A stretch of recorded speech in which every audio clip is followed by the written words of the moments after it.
Hola, buenas tardes a todos. Muchas gracias por la oportunidad de estar acá, la invitación y agradecemos al Poder Judicial, a la Defensoría, a la Fundación,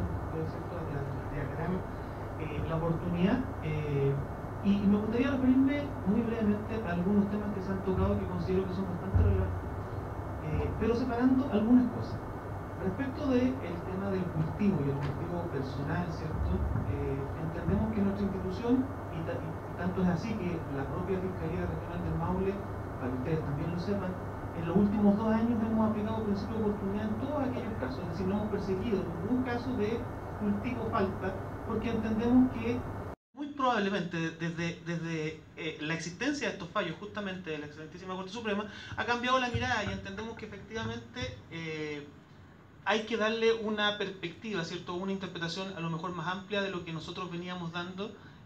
al artículo octavo, ¿cierto? De la ley 20.000, y es un tema que a nosotros más que a nadie nos interesa que sea legislado, ¿cierto? Y que se aclare aún más el tema para efectos de que tanto nosotros como las policías, ¿cierto? No tengamos que, como bien decía el ministro Cisterna, ¿cierto? Tener que eternizar este proceso judicial, ¿cierto? En circunstancias de que no debiese ocurrir.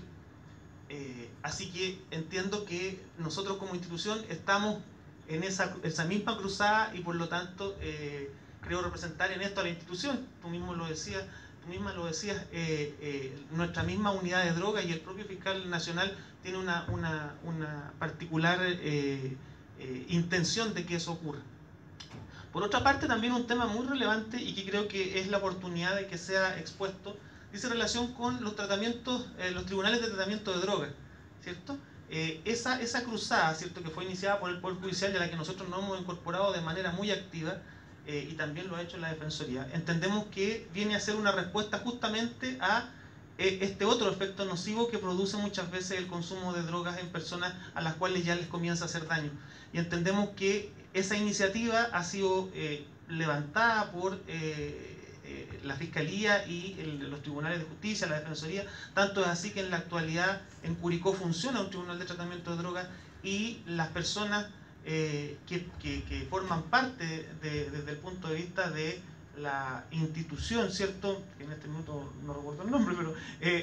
y que justamente son los llamados, esta dupla psicosocial, ¿cierto?, a intervenir en estos tribunales de tratamiento de drogas, tienen asiento actualmente en la Fiscalía Local de Curicó, por lo tanto una iniciativa que a nosotros nos interesa mucho seguir potenciando. Pero en relación, y aquí hago el distingo, ¿cierto?, en relación con el tráfico, ya sea del artículo 3 de la ley 20.000 o del artículo 4, es decir, tráfico de pequeñas cantidades, yo creo que ahí hay un tema que por lo menos es necesario dilucidar la postura. Nuestra postura como Ministerio Público ha sido siempre que la pureza de la marihuana o particularmente la pureza de las drogas es un tema que hay que debatir y debatir de manera muy minuciosa, porque entendemos perfectamente que la discusión se puede tornar relevante respecto de drogas sintéticas, por ejemplo, de polvo, ¿cierto?, como bien lo señalaba el ministro Cisterna. Efectivamente, en una muestra X de cocaína o de pasta base, ¿cierto?, podemos encontrar distintas sustancias y eso podría significar que en la práctica la pureza de esa droga no sea tal y por lo tanto el daño a la salud pública no exista y eso podría dar pie a una eventual absolución. Pero en la marihuana es distinto.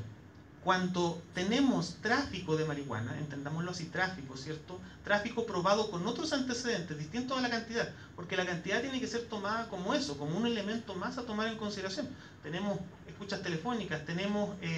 no sé, alguna otra instancia investigativa que nos da cuenta de que se está practicando el tráfico, ¿cierto? Ya sea de pequeñas cantidades o de grandes cantidades, el Ministerio Público va a seguir instando porque esos casos sean perseguidos y sean finalmente condenados, más allá de que no exista una instancia que nos dé cuenta de la pureza, sobre todo respecto a la cannabis, porque la cannabis es una planta y buscar pureza en una planta entendemos que no es lo correcto. Lo que podríamos sí determinar es el grado de concentración de tetrahidrocannabinol, que es el compuesto activo que tiene la planta de marihuana, ¿cierto?, la cannabis sativa. Por lo tanto, ese es un tema que lamentablemente y hasta que no se modifique la ley nosotros vamos a seguir manteniendo y vamos a seguir persiguiendo, ¿cierto?, porque entendemos que la cantidad es un elemento a considerar, pero no es el único elemento. Y así como lo señalaba el excelentísimo ministro Cisterna, ¿cierto?, hay otros elementos que también son indiciarios de tráfico y por lo tanto nos llevan a nosotros a seguir persiguiendo esas conductas. Entendemos que en lo que dice relación con el cultivo personal de cannabis, la idea, ¿cierto?, es que vayamos y lleguemos, ¿cierto?, a un punto en que aquello ya no sea perseguido. Y en lo personal, yo, esta es una opinión muy personal mía, ¿cierto?, creo que nunca debió haber sido perseguido, pero nos ayudaría mucho una iniciativa legal que regulara, ¿cierto?, de manera expresa este tema, porque efectivamente todavía seguimos llevando a cabo o llevando adelante cierto procedimiento, porque justamente no queda del todo claro con la redacción actual. Y hacer un llamado también, así como yo fui, o sea, yo, representante de la institución, fui llamado en varias oportunidades por distintas autoridades, también hacer un llamado a la Defensoría Penal Pública y a los tribunales de justicia a no ensuciar, por decir de alguna forma, ¿cierto?, esta discusión que es muy rica y es muy importante de seguir adelante con aquellos casos en que claramente la discusión es distinta. Hablar de autocultivo o cultivo personal cuando claramente hay otros antecedentes que dan cuenta de tráfico, ahí nosotros vamos a tener que ponernos y nos vamos a tener que poner siempre. Y hablar de pureza de marihuana o pureza de otras drogas cuando se trata de grandes organizaciones criminales también nos vamos a tener que poner siempre. Entonces el llamado es a no argumentar con esos mismos argumentos que son muy válidos en esta conversación, pero no en la otra. Por lo tanto, es una llamada también, ¿cierto?, a que si vamos a dar la lucha o si vamos a seguir un camino por justamente lograr que el cultivo personal de cannabis, en este caso, ¿cierto?, no dé lugar a más procedimientos judiciales que no debiesen llevarse a cabo, ¿cierto?, también cuidémonos de no ocupar esos mismos argumentos en caso en que todos sabemos que la situación es totalmente diversa y que lo único que hacen es ensuciar la discusión, porque al final alguien podría decir, sí, pero hay un fallo que sí condenó a una persona que cultivó, pero resulta que lo que no se está diciendo es que habían otros antecedentes que daban cuenta de la existencia real de un delito, que no es el caso que estamos discutiendo en esta oportunidad.